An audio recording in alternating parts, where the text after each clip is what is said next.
Well, there are many factors to this. It's not very simple to answer this question, how to make children, because each one is different. సమాధానం ఇవ్వడం అంత సులభం కాదు. ప్రతి పిల్లవాడు భిన్నంగానే ఉంటాడు. ప్రతి తల్లిదండ్రులు భిన్నమే. అలాగే ప్రతి బిడ్డ కూడా. ఏ వాతావరణంలో వారు ఎదుగుతారనేది కూడా వేరుగా ఉంటుంది. అమెరికాకు వచ్చే ఎంతో మంది తల్లిదండ్రులు ఎందుకు ఇక్కడికి వచ్చాం? దీనికి మూల్యం చెల్లిస్తున్నామా అని కూడా అనుకుంటారు. అయితే సమస్య అక్కడ లేదని నేను భావిస్తాను. దీనికి అమెరికాను నిందించకూడదు. పశ్చిమ దేశాల జీవనశైలి తప్పేమీ లేదు. ఎందుకంటే అక్కడ ఎంతో మంది పిల్లలు ధ్యానిస్తున్నారు. అలాగే భారత్‌లో ఉన్న పిల్లలు ఏమైనా పవిత్రంగా ఉన్నారనా? అలాగేం లేరు కదా! బహుశా ఇంకా దారుణంగా ఉన్నారని నేను భావిస్తున్నాను. No, I really am telling you from my personal observations. Children in United States born to NRI families are far more better behaved than the children here. But their children there, they have seen.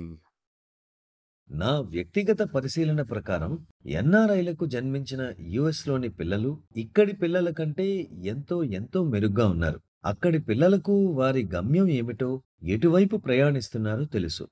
కనుక మీరు వారితో ఒక హృదయపూర్వక సంభాషణ ద్వారా, మీరు దీన్ని ఒక వారం పాటు ప్రయత్నించండి. ఇది మీకేమిస్తుందో చూడండి. అప్పటికీ మీకు ఇష్టం లేకపోతే వదిలేయండి అని ధ్యానానికి పరిచయం చేయవచ్చు. అలా వారిని కోరితే, సరేనమ్మా, కలిసి ధ్యానం చేద్దాం అని వారు ఒప్పుకునే అవకాశం ఉంది. లేదా మీరే వారిని కొన్ని వారాలు కలిసి ధ్యానం చేద్దామని అడగవచ్చు. నేను 6 గంటలకు నిద్రలేస్తాను. నువ్వు కూడా 6కి లేస్తే కలిసి ధ్యానం చేద్దాం అని. అప్పుడేమవుతుందో చూడండి.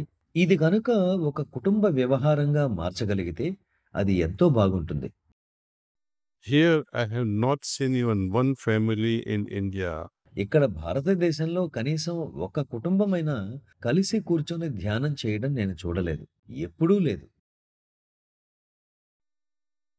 But I have seen many families in US, parents and children meditating together. I have witnessed it myself. So don't be disappointed and don't blame. Yeah.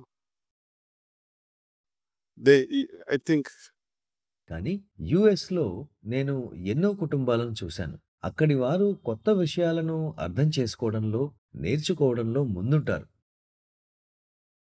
అయితే వారితో మీరు కలిసి చేద్దామని సహానుభూతితో, కరుణతో సంభాషించాల్సి ఉంటుంది.